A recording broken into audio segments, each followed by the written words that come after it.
It's Red Eye Radio. Gary McNamara and Eric Harley talk about everything from politics to social issues and news of the day. Whether you're up late or you're just starting your day, welcome to the show. From the Uniden America Studios, this is Red Eye Radio. All across America, we are Red Eye Radio. He is Eric Harley, and I'm Gary McNamara. Good morning. Hello. You know what I just got here? What'd you get? My first post that I've seen from the Department of Government Efficiency. Oh, really? Okay, yeah. Okay. All right, now, this isn't something that they've done, but I think this is just the start of it. This is Rand Paul pointing out some of the ridiculous things that we spend money on. Oh, okay. Good. So they're going to be doing this, throughout the next year and a half. Yeah, okay. I mean, they're actually not in office. I mean, they're actually not officially dealing with the Office of Management and Budget. They won't until they get in January. Right, yeah. And so they're just looking at trying to find stuff that other people have pointed out is wasteful government spending. This is Rand Paul a while back. Here we go. Gin to a sunfish versus tequila, which would make the sunfish more aggressive? Nearly $1 million spent studying whether or not Japanese quail, if you give them cocaine, whether or not they're more sexually promiscuous. Was it one small step for man, or was it one small step for a man? And in the end, $750,000 later, they couldn't decide. Was it one step for man, one step for a man? $2 million for the construction of a kelp and shellfish nursery in Maine. $1.5 million to encourage video gaming in New York. We might be better off spending $1.5 million to discourage kids from playing video games. $388,000 for Columbia University. Be giving a rich university that has $13 billion any money. $249,000 for the Baltimore Symphony. Give money to all the symphonies and we'd make them part of government. All right, so for the sunfish, what I want to know is... It was $100,000 spent for the sunfish to study if tequila or gin makes a sunfish more aggressive. What bar do you take a sunfish to? These are large fish. And they're not going to help you pay for the Uber. What are you doing? I'm doing tequila shots with a sunfish. Don't drive, okay? Because you already sound like you're gone. Now, we talked about the ones with the, was it the quail with the cocaine? Yeah, we did mention that, yes, recently. Yeah. I need to know, again. Where's the quail disco? Well, and how do you get their little beaks to snort cocaine?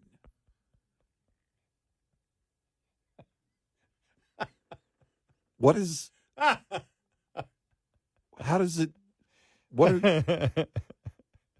Get Hunter on the phone, would you? Get somebody who's in the know.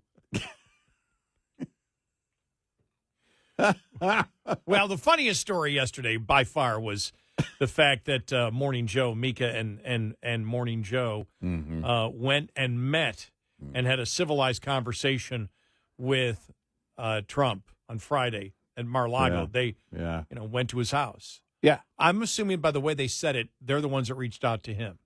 They made it sound That's that what it way. sounded like, yeah. And so they wish to normalize communications with him. Well, that has sent the liberals just off the deep end. Yeah. And, of course, many Republicans and conservatives went, well, wait a minute. Wasn't Trump Hitler? Right. For example, this is from Scott Jennings on CNN. Mm-hmm. Here we go. I'm amazed. I did not expect Hitler to get so many meeting requests. First from Joe Biden, now from Mika and Joe. It's amazing that literal Hitler is getting all these meeting requests. And what it tells me, Professor, is that all the rhetoric that came from the left, from the Democrats, from the White House, from Kamala Harris and everyone else before the election, all of the rhetoric, the fascism, the Hitler, the Nazi rally at him, it was all a bunch of BS. They didn't mean any of it. And if I were in the Democrat sort of rabble's shoes, I would be looking at all my leaders and going, did you just BS me for an... Yeah, right. No. Well, I mean, there's the fury that exists right now and did yesterday on social media was just pure greatness. Now, also, The View commented on it. They commented on Morning Joe and Mika. Yeah. Here's Sonny, okay? Oh, okay. Joy and Sonny. Yeah. And it's anything but. It's anything but. Look, the bottom line is that America needs a free press that is willing to speak truth to power right now, more than ever. And I think that we have to be very clear-eyed when we think about the president-elect and cover the president-elect. And I don't think you need to sit down for 90 minutes at Mar-a-Lago and kiss his ring to be able to speak truth and to be able to cover a story. So maybe they're not journalists in the true sense. Maybe they're saying that they're opinion journalists. But we have to remember that Trump is the guy who ushered in the era of fake news. He is the guy who ushered in alternative facts. He is the guy who attacked 3 black female journalists. He's the guy that revoked Jim Acosta's press credentials for asking him a question. And so... Well, that's not true. That's false. That's false. Well, I mean, and she goes on with all this stuff. By the way, in case you didn't know it, Trump is the first politician to lie. It never happened before Trump. No. Trump is the Obama first. never lied. No, Obama never lied. The View never lies. George W. Bush never lied. The View never lies. That's why they have lawyers on. This is the funny thing when she said, Trump is a creator of fake news. When The View has lawyers on retainer. So if they defame someone, that the lawyers can instantly, after the commercial break, come in and give them the notes to say, you need to read this. Mm-hmm. It's already been done on The View. Mm-hmm. I've never heard, maybe this is a commonplace in TV. I don't think it is on TV. That you have lawyers on retainer listening in real time to the show to ensure that you get the legal notes and have to correct yourself after the commercial break's over. Yeah. Now, I know. I don't know of one. I don't know of one. I don't know. And so it's just really interesting that they're the ones. But that's not the point. The point is they're not happy at all. Yeah. With MSNBC. And we already told you that on MSNBC, the staffers now, and this thing's just going to blow up. And you ask yourself, why did they do it? Why would Morning Joe do it? Why would they do this? And the only thing I can say is they want access. Whatever access, I don't know. I don't know specifically what they want. I don't think Trump's going to come on the show like he used to do. Mm-hmm. Would they? And if he does, and they sit down to have a calm, relaxed conversation with him, their audience isn't going to be pleased at all. No. He's Hitler. They made it clear you don't deal with him. Remember the number of people that didn't want Harris or Biden to even debate him. Right. We're not going to debate Hitler. Right. In fact, I thought they would use that as an excuse to not actually have a debate. Yeah. We actually thought that would happen until they realized they needed to have a debate. Biden realized he needed a debate because the numbers were so low. He did until that first 15 minutes of that debate. Right. Then he regretted having the debate. Well, we think. Well, his staff regretted him. His entire party regretted it. Yeah. Everybody but him regretted it. I'm not even sure he knows what happened. But it's over and over again the scenario of the left. And we ask you, or we ask the question, where does it go? What do they do? Well, this is part of what what the cast of The View doesn't see or doesn't care about. It's one or the other or both.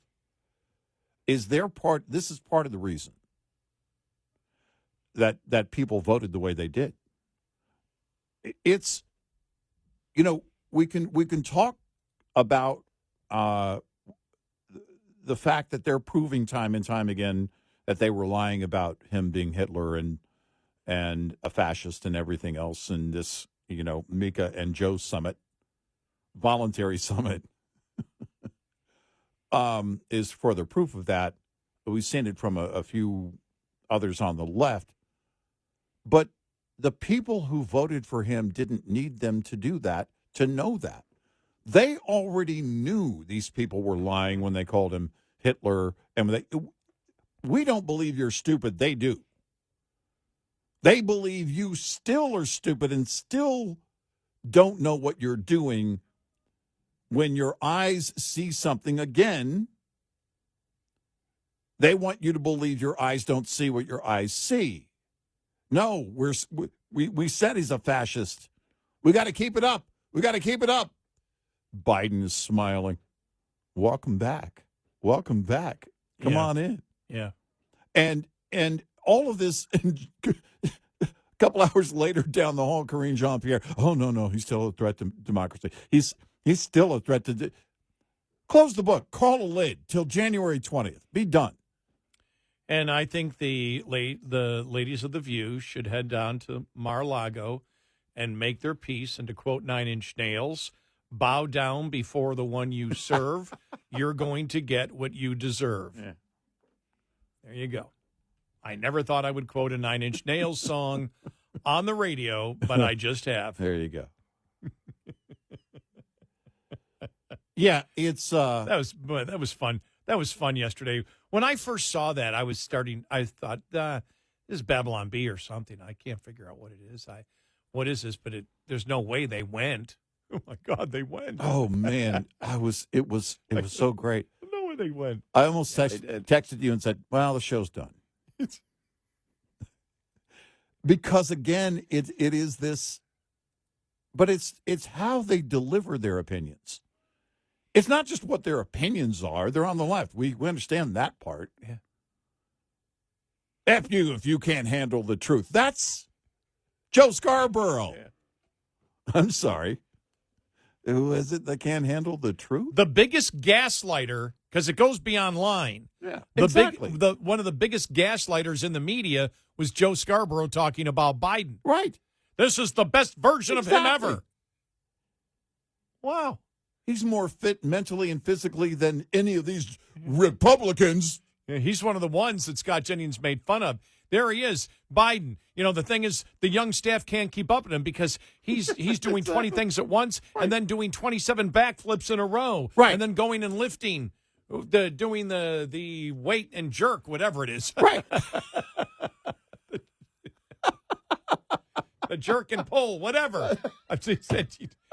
And then running 27 miles, doing the Ironman, and then gets back. It's more jerk than anything with him. It's just his personality.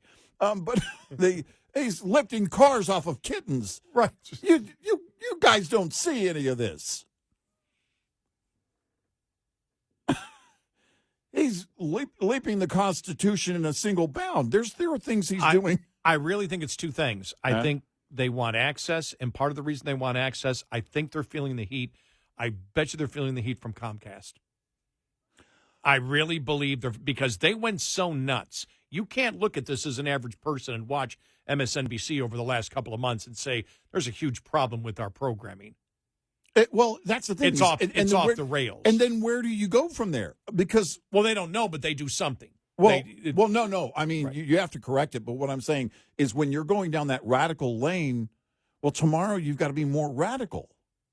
If that's how you feel, if your idea is to go as radical as they have gone this year, then tomorrow your audience expect the ones that show up for that are expecting you to bring a bigger bullhorn. That's the problem. And there is a very good chance, I don't know, but it makes sense that Comcast looks at that and says, we got to change what we're doing. Like Bezos at the Washington Post.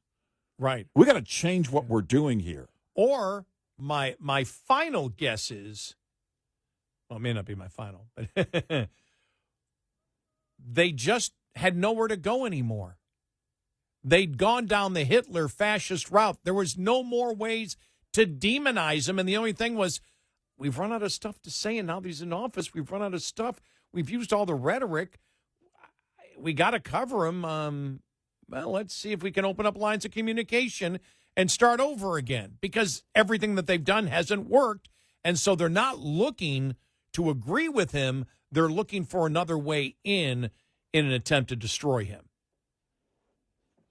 If I'm putting a quarter on any of those bets, I'd go with that one. Yeah. They want, greater access to anybody in his administration, basically. Well, as I said, will be there. Trump said he'd like to find ways that he could, find common ground with us. Yeah. Mm-hmm. Well, do they believe that if they schmooze him, that he'll respond? And they're going, he's a sucker.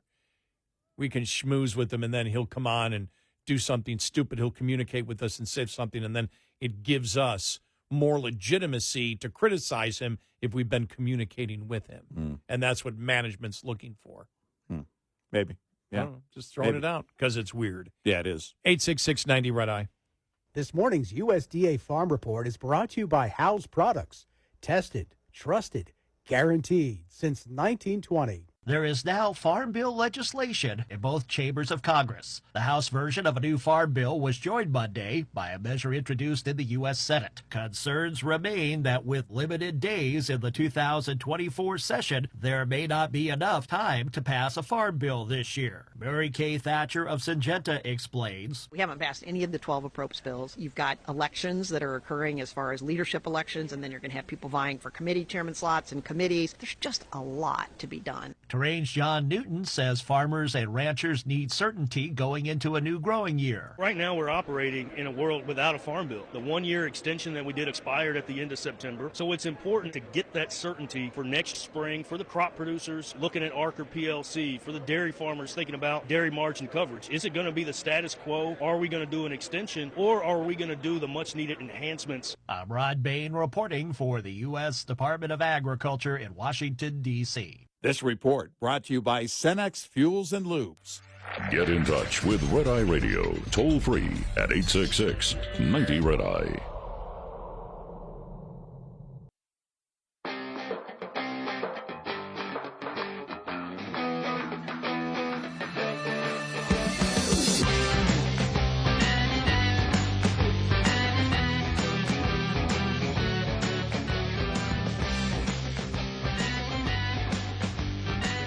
It's Red Eye Radio. He's Eric Harley, and I'm Gary McNamara. We were talking about the CBS story that came out early last night that there are, two more women. Their attorney came forward that said, Matt Gaetz paid women for money at those, paid money for women to have sex with him at parties. Mm-hmm. That was a CBS report. The New York Times reporting Trump admits Gaetz may not be confirmed. That came out about 12 hours ago before the CBS report. Well, look, if it's looking worse and worse as it gets along, then he'll be either talking to Gaetz and have Gaetz withdraw, or Gaetz will decide himself to withdraw. Now, that could be a lie from the New York Times. That could be a wrong source. We don't trust anything right now, the source stories. Yeah. Until Trump says something or Gaetz says something, we don't know where it's going. I don't know what the head count is, because officially you really don't have people. It doesn't get real until January, Mm-hmm. But if that head count doesn't move between now and January, it's 2 months from tomorrow is when Trump is sworn in. And if it doesn't move much between, now and then, you're just not gonna have that confidence there for him to stay in the running, and you want to build the confidence in whoever it's going to be. So we'll see where it goes.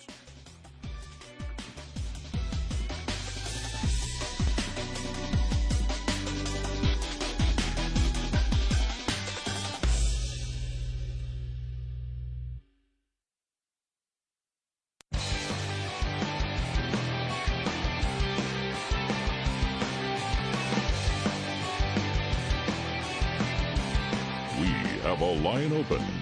1-866-90 Red Eye. Red Eye Radio.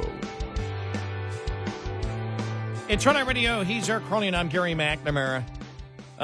This from the Washington Free Beacon. The Biden-Harris administration on Monday unveiled sweeping new sanctions on Israeli Jews just days after it awarded another $230 million in taxpayer funds to the Palestinians. That means to Hamas. The back-to-back announcements signal that diplomatic relations between Israel and the outgoing White House will continue to sour until Trump retakes the office next year. The new sanctions are the broadest to date, imposing unprecedented punitive measures on 3 Israeli organizations. The administration accuses of fomenting violence against Palestinians on the West Bank. They were levied just days after a coalition of nearly 90 congressional Democrats petitioned the Biden administration to ramp up sanctions on Israel before leaving the White House. This is what we told you. I mean, this was the true, as we said, this White House is a pro-Hamas White House. Yeah.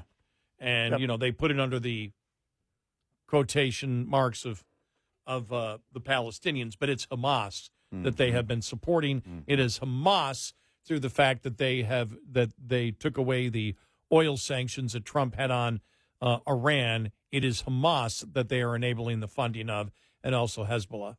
Yeah. And the Houthis because they're surrogates of the Iranians. So the administration's last-minute offensive against Israel is certain to appease the Jewish state's detractors in Congress and the State Department, but its impact will likely be short-lived given Trump's pro-Israel instincts and a Republican majority in Congress that can immediately freeze American aid to the Palestinians, which should be said again, is Hamas. You know, they took a campaign break from scapegoating the Jews, but now that Kamala has lost, the State Department's War Caucus is back in charge during the Biden going out of business sale, said one senior GOP congressional source. In announcing the $230 million aid infusion, the United States Agency for International Development said its commitment to the Palestinian people remains steadfast. Their commitment to Hamas remains steadfast. Yes. So, again, this is where they are. Now they don't need the votes, so they're going back to where they originally where they really are. Right. So, yeah, you know, it's clear. You think about this. You think also the move with missiles on Ukraine, which we have no idea. You know, the problem is that for the next 2 months, Biden is still president. And he can't be trusted. His own party didn't trust him to be the nominee. Well, then he shouldn't be president. And yet he still is. And they're still making decisions, global impact each of these decisions has potentially. And I just, it boggles my mind to think of the possibilities here, but there's no explanation on the Ukraine thing.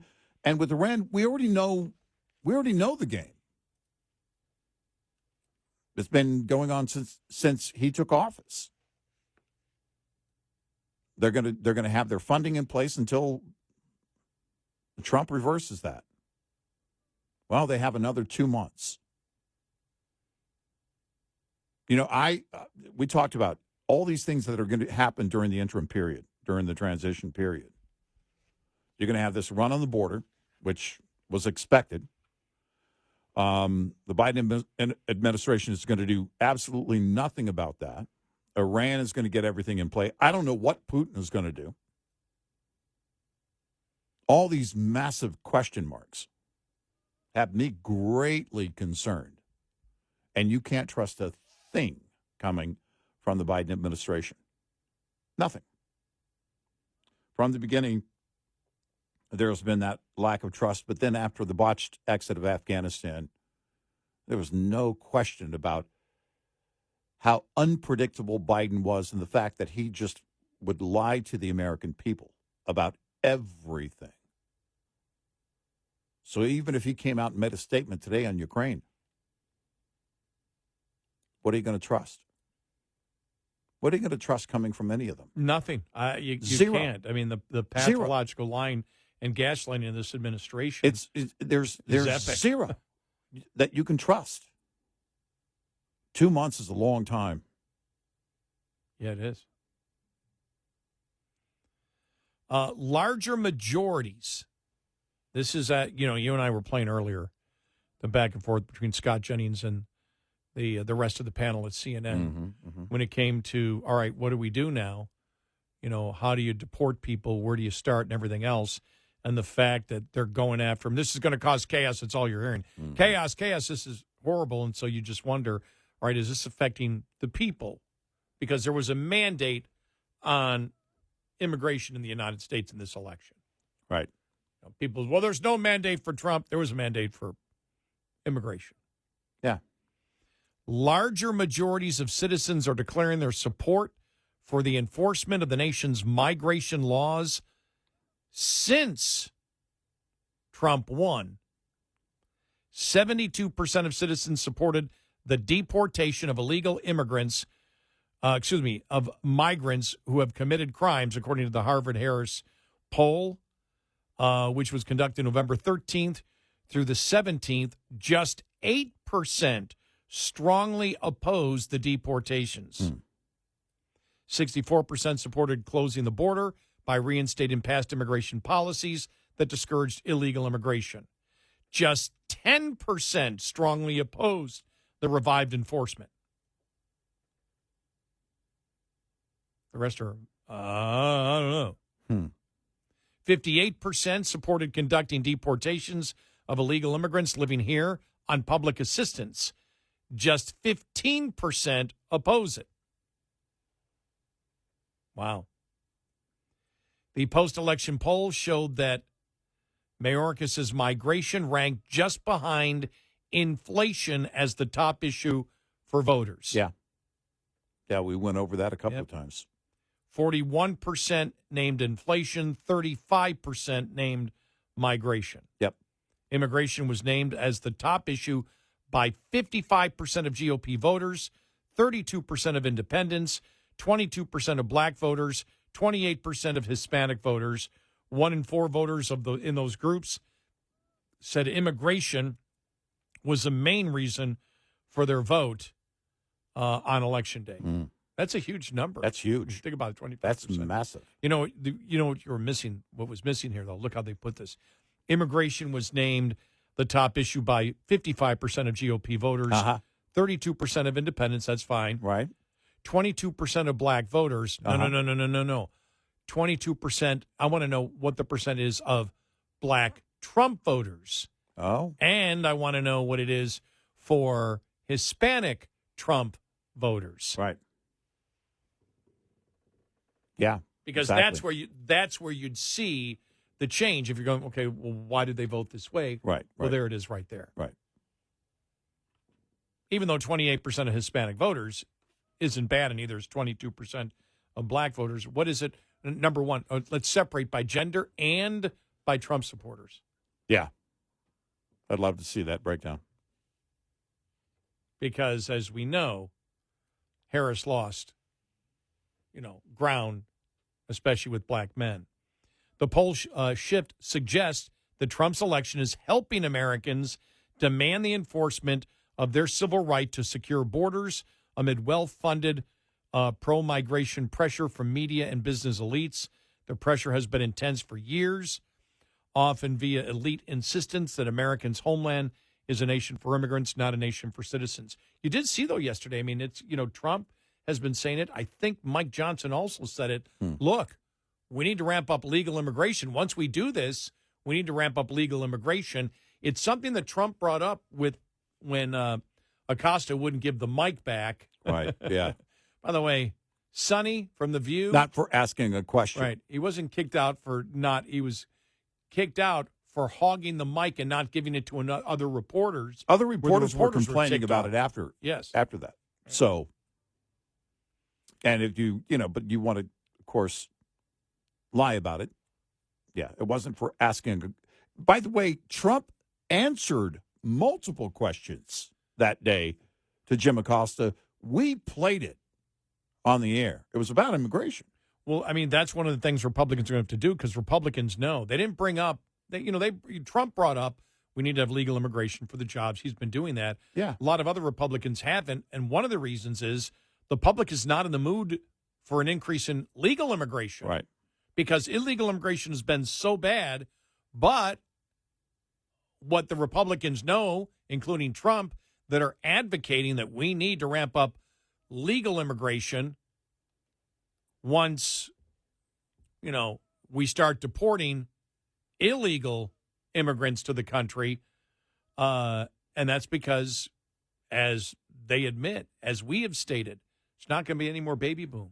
Right. Women aren't coming Right. into the workforce like they have since post-World War II, where Right. now there are more women in the workplace than men. Right. Those are gone. Right. In order to get 2.5% to 3% growth, you needed that. Republicans know, whether it's Trump or Johnson, they know, and other Republicans also know it. We're going to have to promote the fact that we need to have more legal immigration. We have to ramp it up. We can't wait 10 years to ramp it up, because if you don't have people, companies move. Yep. Just like anything else. Right. So that came from Trump a while back when he said, no, I'm an advocate of legal immigration. Right. We're going to need it for the job growth we're going to have. Right. That was what he was saying on that day with Jim Acosta. And he said it multiple times along the way. And finally, author J.K. Rowling publicly called out HBO host John Oliver for arguing that transgenders participating in women's sports pose no threat to women and that the Democratic Party should continue advocating in its favor. Now, this is along with, he was doing that the other day, 2 days ago, and so was Jen Psaki, and it was, their arguments were almost the same. He went a step further and said, there's absolutely no harm with men doing it. Right. There's no harm whatsoever. She took the case. She didn't talk about the issue. She simply said, well, Republicans are exaggerating the number of transgenders. Right. Yeah. Well, wait a minute. So do you want fewer transgenders or more? Right. What is, or the transgenders, the problems that it's causing when it comes to sports or whatever. They're saying thousands upon thousands. The whole sporting world is being taken over. Nobody has said that. Nope. But Nobody's it's making that argument. But it's where it's heading. Yep. Well, if you abolish Title IX, that's where it's going. That's what they're looking to do. They're still going to call it Title IX. Remember the Obama administration. This is our interpretation of Title IX. And Oliver also said there is no evidence they pose any threat to safety or fairness. Right. Spoken like a true misogynist, John. Yeah, exactly. And by the way, ladies, you should listen to John Oliver. He's a man. Yes, he's a man determining he knows what a woman is. That's right. 866-90 Red Eye. We'll be right back with more Red Eye Radio with Eric Harley and Gary McNamara.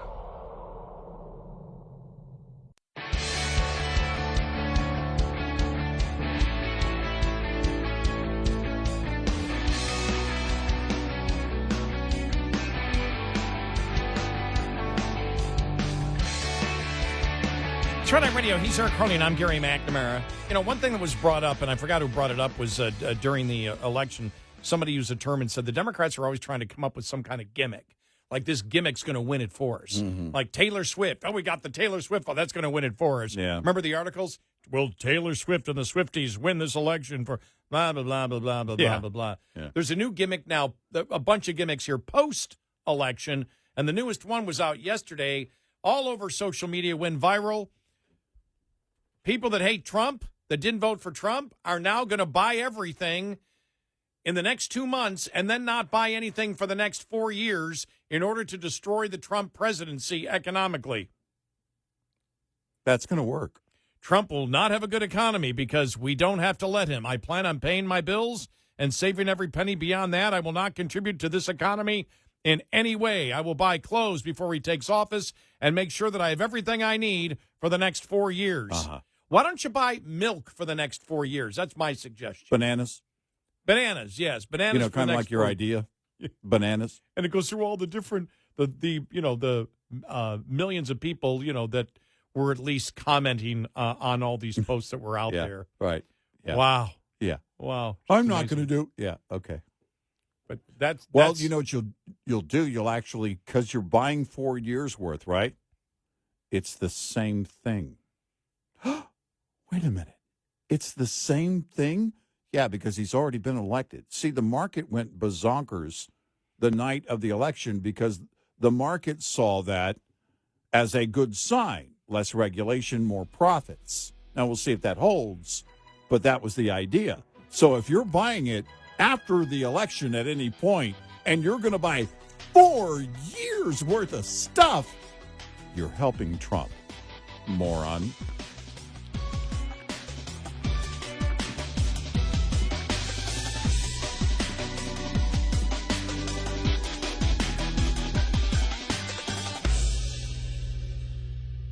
This is Red Eye Radio on Westwood One.